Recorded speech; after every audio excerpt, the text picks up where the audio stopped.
왕의 마음이 여호와의 손에 있음이 마치 본물과 같아서 그가 임의로 인도하시느니라. 오늘 생명 양식의 본문은 잠언 21장 1절에서 21절 말씀입니다. 오늘 본문 중에서 1절에서 3절과 마지막 절인 21절 말씀을 함께 읽겠습니다. 왕의 마음이 여호와의 손에 있음이 마치 본물과 같아서 그가 임의로 인도하시느니라. 사람의 행위가 자기 보기에는 모두 정직하여도 여호와는 마음을 감찰하시느니라. 공의와 정의를 행하는 것은 제사 드리는 것보다 여호와께서 기쁘게 여기시느니라. 공의와 인자를 따라 구하는 자는 생명과 공의와 영광을 얻느니라. 사랑하는 성도 여러분, 오늘 함께 읽은 잠언 21장 1절에서 3절까지 나타난 하나님의 모습을 통해 우리에게 주시는 지혜의 교훈이 무엇인지 함께 살펴볼까 합니다. 오늘 본문에서 나타나는 하나님의 모습은 첫째, 세상뿐만이 아니라 우리를 다스리시는 하나님이십니다. 오늘 본문인 잠언 21장 1절은 왕의 마음이 여호와의 손에 있음이 마치 본물과 같아서 그가 임의로 인도하시느니라 라고 말씀하세요. 여기에서 본물은 강수량이 적은 팔레스타인에서 농사를 위해 물을 막아 저장했다가 물을 데워주는 물길을 말합니다. 농부가 농작물을 위해 꼭 필요할 때에 내어준 정해진 물길을 따라 물이 흘러가게 됐고 농작물에 물이 되어지는 것입니다. 그리고 농부는 언제든지 필요를 따라 물을 사용하죠. 이와 같이 여호와의 손, 곧 하나님의 섭리와 다스리심으로 왕의 마음의 길을 내어 움직이시고 주관하신다는 뜻입니다. 1절에서 세상에서 가장 큰 권세와 능력과 부를 가진 왕을 대표로 들어서 말씀하시는 것은 이 세상 그 어떤 사람도 하나님의 섭리와 다스림을 벗어날 수 없다라고 하는 뜻을 말합니다. 사랑하는 성도 여러분, 하나님께서는 농부가 때를 따라 물길을 내어 농작물을 살리고 자라게 하는 것처럼 우리의 인생에 가장 적기를 아시고 가장 적절한 때에 길을 내어주십니다. 하나님의 뜻에 가장 적합하게 말입니다. 오늘 우리의 인생의 길이 막힌 것 같고 때를 잘못 만난 것 같고 어디 선한 곳 하나에 들림이 되는 인생이 아닌 것 같으십니까? 기억하십시다. 우리의 인생이 전문가이신 전능하신 하나님의 손 안에 있습니다. 주께서 일하십니다. 세상을 다스리시는 하나님께서 섬세함으로 때와 시를 아셔서 가장 필요한 곳에 물길을 내듯 우리의 길을 열어주십니다. 지금 우리가 마주하고 있는 삶, 시간과 사건이 아무렇게나 되어지고 있는 것이 아닙니다. 하나님의 섭리입니다. 그렇기에 함부로 우리가 지금 나와 형편을 불평할 수가 없습니다. 왜냐하면 하나님의 인도하심은 오늘도 계속되고 있기 때문입니다.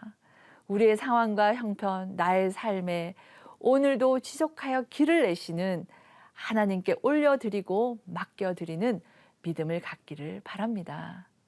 두 번째로는 하나님은 우리의 마음의 무게를 아시는 하나님이십니다. 잠언 21장 2절에서 사람의 행위가 자기 보기에는 모두 정직하여도 여호와는 마음을 감찰하시느니라 라고 말씀하죠. 여기에서 감찰한다라는 단어의 원래 히브리어 의미는 무게를 잰다라는 뜻입니다. 우리의 모습이 보기에는 그럴싸하게 정직히 행하는 것 같아도 하나님께서는 보이지 않은 저기 저 깊은 우리의 마음속까지도 다 아신다는 것입니다. 우리의 옛 속담에는 10길 물속은 알아도 한 길 사람 속은 모른다라는 말이 있죠. 그렇습니다. 우리 인생은 사람의 속을 알기는 참으로 어렵죠. 우리는 그래서 겉모습을 보고 사람을 판단하고 결정을 내릴 수밖에 없습니다.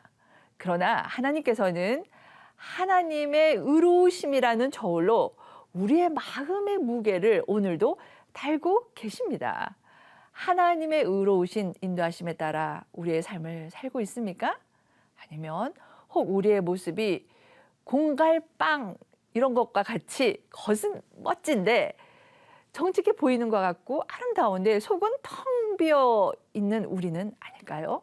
아니면 세상적 가치관과 욕심과 나의 의로움이 기준이 되는 강한 자아로 똘똘 뭉쳐져서 하나님의 의로우심이 드러날 수 없는 삶을 살고 있지는 않는지요. 오늘 우리의 마음을 저울하시는 하나님 앞에 겸손히 아버지의 뜻이 하늘에서 이루어진 것 같이 우리의 삶 속에 주의 의로우심이 드러나도록 우리를 드리도록 합시다. 세 번째로는 우리의 하나님은 공의와 정의를 선택하시는 하나님이십니다.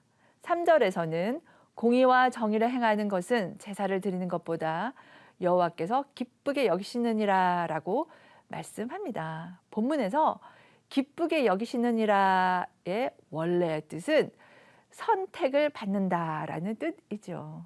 즉 공의와 정의가 하나님으로부터 선택함을 받았다 하는 것은 우리의 삶 속에서 하나님의 공의와 정의를 행하기를 원하시는 하나님의 뜻을 보여주시는 것입니다. 공의와 정의는 하나님의 성품입니다. 곧 세상을 다스리시는 하나님의 백성인 우리가 하나님의 통치의 원리인 공의와 정의로 세상 속에서 살면서 하나님이 누구이신지를 드러내기를 원하시는 것입니다. 전에는 우리도 육체의 욕심을 따라 우리의 마음에 원하는 것을 하였죠. 하나님의 큰 사랑으로 허물과 죄로 죽은 우리를 그리스도와 함께 살리셨고 그 은혜로 구원을 받았습니다. 에베소서 2장 10절은 이렇게 말씀합니다. 우리는 그가 만드신 바라 그리스도 예수 안에서 선한 일을 위하여 지으심을 받은 자니 이 일은 하나님이 전에 예비하사 우리로 그 가운데 행하게 하려 하심이니라.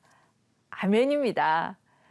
하나님의 형상으로 지음받은 우리가 하나님의 공의와 인자심을 따라 구할 때 생명과 공의와 영광을 얻게 될 것입니다.